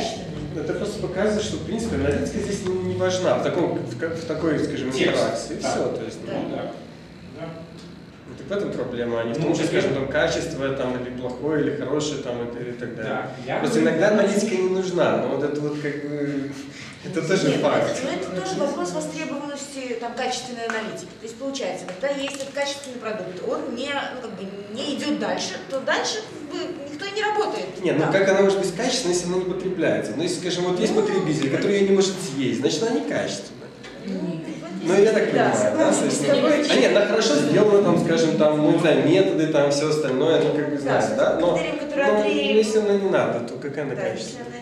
Если она не надо, то она, да, никакая. Но в данном случае, вот, ну, в таком, как бы, изложении аналитической ситуации аналитика, общественно-политического аналитика, в общем, он, ну, как, не нужен, его аналитика. Да. То есть, по большому счету, нет причин думать, что ситуация изменится в ближайшей перспективе. Ну, нет, я-то как бы думаю вот что. То есть, вне зависимости от того, как складывается, то есть, что в данном случае как бы делать аналитику, там, находясь в такой трагической ситуации, когда вы вот неоднократно поднимаете вопрос относительно того, что несколько за эту неделю второй раз отвечаем, вы говорите вот этот тезис, что нет качественной аналитики. Нет для вас. А я же ее писал, думаю. Да, она не качественная, не все. Почему не нравится? Вот, так вот, вот это вот надо делать. Вне зависимости от того, чего происходит там, вовне, то есть аналитику необходимо там, устанавливать, формировать, создавать, как бы, если этого нет, политических и действующих субъектов в этой ситуации. Да, задача аналитика. В банковской сфере начинает что-то меняться. Там же становится более востребован реально. Да, кажется. Ну вот я про общественно-политическую аналитику, я про банковскую не знаю. То есть они что-то меняют реально? Я знаю там немножко про Министерство образования, которое в 2000 году там упразднило аналитический отдел ну, это как раз бывает возможности для аналитики. И она упразднила аналитический отдел, когда как бы, мы занимались опять же, анализом ситуации в области образования, у них человек собирал статистику по финансированию определенных типов образовательных учреждений. Но потом он на пенсию ушел, как бы, и за много лет статистика пропала. Ну, вот такая, то есть не знают, аналитика им не нужна. Но, может, в банковской сфере там немного другая. Я немножко по-другому остановил ситуацию. Как раз таки аналитика не нужна, когда у тебя есть штат людей, которые как бы могут делать аналитическую работу. Скажем так, скажем, исторически, да, скажем, в белорусских министерствах оно так и развивалось. Потому что всегда можно было аналитическую эту работу скинуть не на аутсорсинг, там, заказать что-нибудь, либо там получить какое-то издание извне, а просто ты даешь там пару специалистам, вот типа вы тут разберитесь, да, вот вам там пару недель, месяц там зависит от вопроса, и они там что-то там писали, там, да, ну кто с интернета тырил, кто просто писал, там, что-то исследовал, там, ну по-разному. То есть просто сейчас получается, что реально сокращение идет штата. Вот. Они сокращают в том числе те, которые занимаются такой не очень нужной как бы, работой, но это как раз таки в общем-то в перспективе, по идее, должно открыть возможность для того, что они будут просто ее как бы брать извне, эту аналитику. Потому что если раньше они всегда говорили, да мы сами свои аналитики, у нас вот, да, Министерство образования, там, да, и все остальное. Ну, то сейчас они могут сказать, что... Ну, как бы я просто на некотором министерстве... Посмотрим, то есть будет видно. Но опять же, сталкиваясь с государственными структурами, пока, то есть мы сталкиваемся с этой тенденцией на понижение. То есть первое, что они требуют, это подчиненные сервильные обслуживающие позиции аналитика. И в этом случае не выдерживается критерий независимости, и он вынужден как бы понижать. Но в этом случае надо постоянно учитывать, что от вышестоящей структуры от них требует аналитической работы. Вот, скажем, там в 95% случаев, если мы говорим про эти связи, они требуют. Просто фактически сейчас они, ну, как бы опять же, исторически так сложилось, да, эту работу выполняют, ну, сами сотрудники. Ну, потому что есть ресурсы, есть штаты, там, да, там, и так далее. Естественно, если они сами ее выполняют, зачем какие-то конкуренты, которые там могут что-нибудь там, ну, там, что-то другое позиционировать. То есть туда, когда они, скажем, это выведут за пределы своей, скажем, деятельности, да, и, скажем, аналитика станет внешней, ну, тогда это будет как бы... Ну, тут же надо тоже, понимаете, если как бы в аналитике есть прагматика всякий раз, да, то, ну, например, просто прагматика, не знаю, министерства и прагматика там, твоя, да, они просто могут не совпадать. И в этом смысле они не могут потребить твой продукт просто потому, что он как-то, и реализация твоих там предложений ведет к совершенно другим целям. Нет, ну если есть свой продукт, то зачем еще какой-то продукт? Ну реально, ну так. Нет, ну если даже нет своего продукта. Ну когда нет, тогда даже другая ситуация возникает. А сейчас у них есть, но в основном. Если, например, как бы, ставится задача проанализировать ситуацию и знать, что сделать для того, чтобы, допустим, стабилизировать ну, то, что есть, а Егоров пишет аналитику, как реформировать то, что есть, ну так нафига твоя аналитика нужна тем, кто имеет другие цели. Прагматическим основанием, как бы, мы можем расходиться. Нет, тут еще как бы другие вопросы, потому что министерство, те же самые, когда они запрашивают с промышленных предприятий данные, они, скажем так, берут не то, что истинные есть данные, а просто то, что показывало о том, что промышленность процветает. Рисуют цифры какие угодно. Ну потому что, да, то есть, понимаете, такая ситуация, что на самом-то деле, вот реальные данные, насколько они реальны. Это еще просто и других нет, но в любом случае. Кто там еще может собрать? Нет, сами предприятия смотрят, как нам показать все данные правильно. Они говорят, а показывайте как больше. Коллеги, какой запрос на эти данные? Нет. И это проблема, опять же, цивилизации как бы, отношений, обслуживания. Тогда как аналитическая деятельность требует независимости этого дела.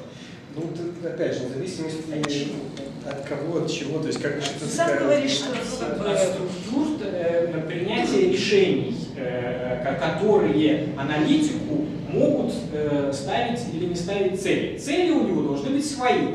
У него своя прагматика должна быть. Ты сам говоришь, что аналитик вовлечен в определенную систему деятельности. Значит, цели у него из этой системы берутся, а не он сам их с неба сам себе ставит. Ну, не с неба он их ставит, как бы он занимает позицию в этой системе, но тем не менее он ее как бы должен занимать, должен обозначать свои цели, должен обозначать прагматические там, установки, которые у него есть и так далее. Не, ну откуда он просто приходит, такой, который сам себе что-то навязывает, ну, другим навязывает, там, да, какие-то такие вещи.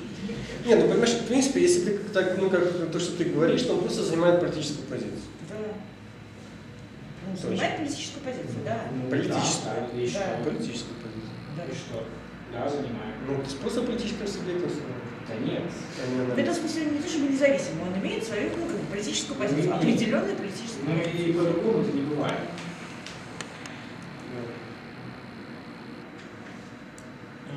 Это смысл его, то есть он должен быть так иначе ассоциирован с политическими субъектами, другими, там, как-то там, или... В принципе, да. Да. Должен быть ассоциирован с политическими субъектами, политическими движениями, но функции у них разные. Это девятая ситуация, как раз таки очень часто для Беларуси, да, но как бы это нормальная ситуация, то ну, как аналитику, там либо там, то есть это, ну как, скажем так, если брать поле, там, скажем, да, какой-нибудь там демократической страны, там вот 80-90% этого поля будет так или иначе разделено между различными там политическими субъектами, аналитики, если мы говорим. Да, то есть там не наука, там ничего не без такого. А сами они ну, не выступают каким-то субъектом. Обычно. Ну, в обычной ситуации, там, если не Обычная ситуация, да. Сам говоришь, что в нормальной ситуации должен быть политик и аналитик. Да? В ненормальной ситуации это один в одном флаконе все вместе. То есть надо бороться с этой ситуацией. Ну, значит, ненормально. Ненормально. Нормальная какая? Ну, когда аналитик сам что-то формулирует, тогда он там что-то... Да он же и политик. Но это не нормально.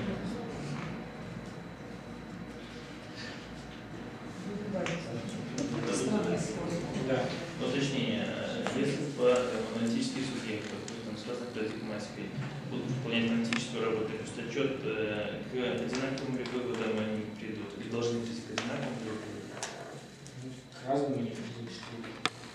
Если вы хотите, вот Наташа, конечно, приводил, если вы хотите стабилизировать систему образования, а другие хотят ее там, реформировать, и они обладают одним и тем же набором знаний, там, навыков, методов и так далее, то они придут к разным установкам. Они придут к разным предложениям. Я вот понимаю, что в 6-м пункте они разные придут, а ситуацию они должны, по сути, писать одинаково. Вы понимаете, ведь у вас будет по-разному описываться ситуация для реформирования и для стабилизации. Вы просто будете, допустим, разные аспекты набирать. Да? Ну просто набирать разные количество аспекты. субъектов от этого не изменится. А? Не изменится. Если описывать ситуацию, то Нет, ну какие-то параметры, наши цели, факты количество будут субъектов или факты не меняются. Как бы, по сути, должны мы приходить к каким-то одинаковым там, заключениям. Ну, смотрите, если я собираюсь описывать как бы, ситуацию в рамке реформирования, то я должна еще описать субъектов, способных к этому реформированию, например. Да? То есть они должны входить в анализ. Если я этого ну, как бы, не в этой рамке обсуждаю, то я не должна описывать эти субъекты. У нас будет разное описание. Ну, как бы для разных субъектов, имеющих разные задачи, у тебя разная ситуация. Стоишь на улице, ждешь трамвая, это у тебя одна ситуация, другая, ты стоишь и собираешься идти пешком. Ну, на одной и той же улице описание будет разное. Нет, я предполагал, что мы описываем одну ситуацию, что эти субъекты описывают одну ситуацию. Стояние на остановке одного и того же человека. И они Ну, два так субъекта с тогда разной одинаковая парадигматикой. Одинаковая парадигматика получается. Ну, все-таки миссия тогда аналитика в чем? Миссия. Миссия, да. Мир во всем мире нести добро. Я не знаю про миссию. Это, ну, по мне, вот исходя из той этой установки на осмысление, ну, обеспечение большей интеллектуальной составляющей насыщенности, я потом идеологически принимаю этот тезис Маскевича, который думает в белорусском. То есть миссия аналитика – это думать, ну, и в зависимости от того, в какой сфере он находится, это там, ну, не знаю, думать образование, там, думать политику, думать там, информационные технологии. То есть думать они там изменяются, там, Мне кажется, как раз Не, ну в смысле, обеспечивать это действие. как-то, не знаю, академический уровень. подождите, я же долго вот распинался про чего аналитик делает. Я же не отказываюсь от одного из этих тезисов, которые есть. Аналитик обеспечивает двумя вещами: картинами ситуации как бы, и там, предложением действия, ориентированным на изменение там, структуры действий и ситуации. То есть он хочет, чтобы вот эти субъекты действовали иначе. Да, в этом его интенция, желание. Когда ты спрашиваешь про миссию, там, да, то я как говорю про ну, то, что там разумные решения или основанные на разуме там, решения в большей степени управляют там, нашим будущим, овладевают как бы, этим будущим там, и так далее. Ну, это просто значит выкидывается аналитики просто в большую часть поля, даже в какой-нибудь нормальной демократической стране. Они этим не занимаются. Ну, таково называют. Мне кажется, что опять же, да. То есть, что сейчас там, в европейских там, странах там очень все сильно экспертизировано.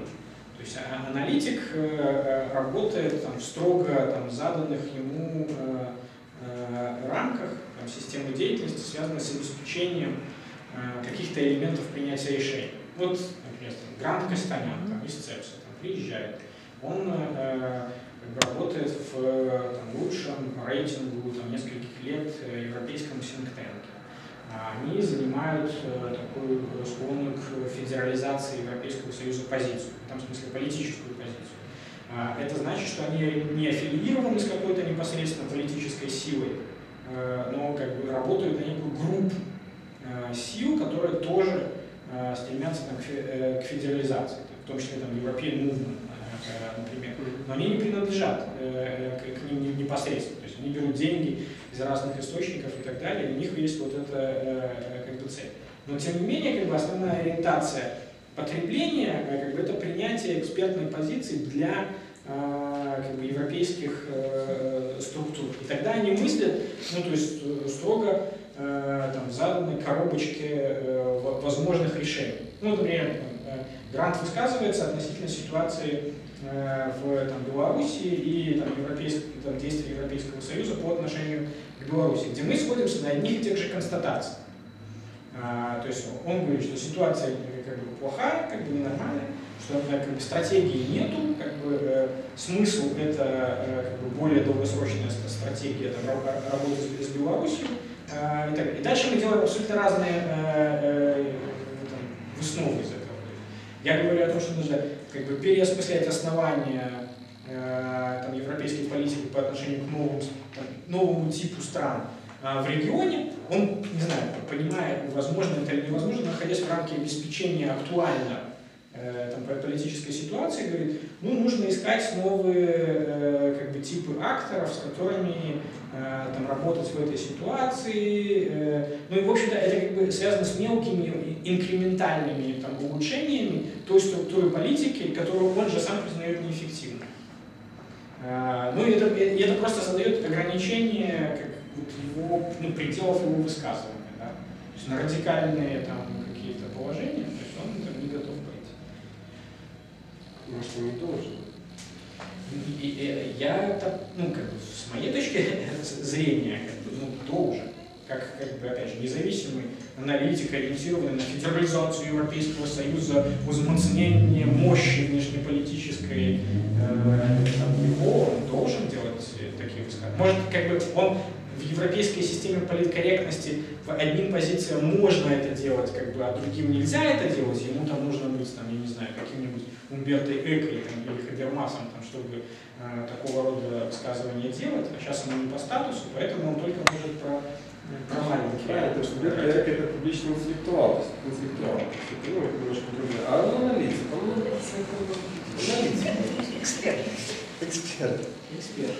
Так все правильно делает. Или нет? Мне кажется, что нет. Мне кажется, что если мы говорим про европейскую, или, скажем так, западную модель всех этих вещей, то как раз он все правильно делает. Говорят по правилам. Не, я говорю про идеальную, правильную модель. Но она никак не соответствует тому, скажем, той практике, которая существует в современном мире. Так ужасный мир, в котором мы живем. Я же не говорю, что он хороший. А зачем это делать аналитиком? Может, действительно, пускай это отдать интеллектуалам, не знаю, еще. Так это все, вся эта кухня все сильно связана между собой. И публичный аналитик, он тоже интеллектуал. Это такой подвид интеллектуала. Еще есть университетский профессор, тоже такой подвид. Мне кажется, в этом основная проблема. Что требует от аналитиков того, чего они не должны делать? Не должны. Он может выйти в позицию, скажем, условно говоря, интеллектуала, чем-то такое заявить. Но, в принципе, как эксперт, как аналитик, нет. Нет, ты в данном случае сервализуешь эту позицию, ставишь ее в рамки обслуживания. Просто само поле так эволюционерно. Я знаю, что это эволюционерно, мне же не нравится это. Я говорю, что миссия аналитика заключается в другом. Нет, стать более правильным, качественным, совершенным аналитиком. Не принимать условия, диктуемые этой стратегией на понижение, которая в мире там, доминирует, а как бы бороться против нее, играть на повышение, создавать более качественные, деятельностные, действенные продукты, меняющие эту политическую